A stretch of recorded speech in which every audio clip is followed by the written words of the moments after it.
நம சிவாய. அனைவருக்கும் இனிய வணக்கம். ஆன்மீகம் ஸ்டார்ட்ஸ் உங்களை அன்புடன் வரவேற்கிறது. திருவெம்பாவை பாசுரம் 14 பொருள் விளக்கத்தை பார்ப்போம்.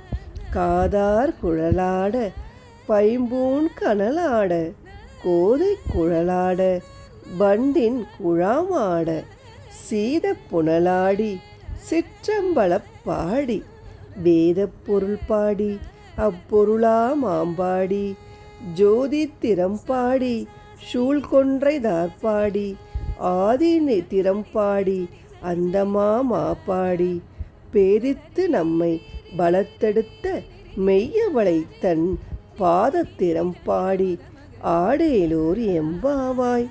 பொருள்: ஆண்கள் அணிந்துள்ள காதணிகள் தண்ணீரில் ஆட, அவர்களின் தங்கை நகைகள் ஆட, பெண்களின் கூந்தலாட, அக்கூந்தலில் மலர்கள் அணிந்திருந்ததால் ஏற்பட்ட வாசனை கருதி அதை முகர வண்டுகளாட, குளிர்ந்த நீரில் ஆட, அக்கூந்தலில் மலர்கள் அணிந்திருந்ததால் ஏற்பட்ட வாசனை கருதி அதை முகர வண்டுகள் ஆட, குளிர்ந்த நீரில் ஆடுங்கள்.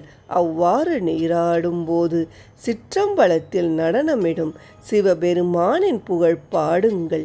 வேதத்தின் பொருளையும் வேதத்தின் பொருளாக விளங்குகின்ற சிவனின் பெயரையும் சொல்லி நீராடுங்கள்.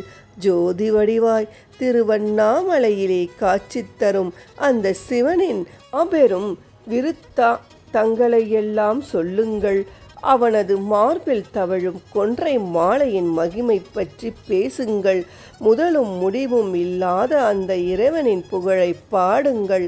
பந்த பாசங்களில் இருந்து நம்மை பிரிக்கும் வளையல்கள் அணிந்த தாயுமானவாய் விளங்கும் அந்த சிவனின் பாத மலர்களை பாடி நீராடுங்கள்.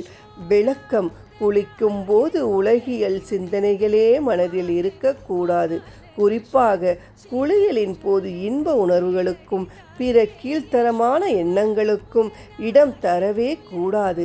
இந்த சமயத்தில் நம சிவாய சிவாய நம என்ற மந்திர நாமங்களையே நாவிலிருந்து வர வேண்டும்.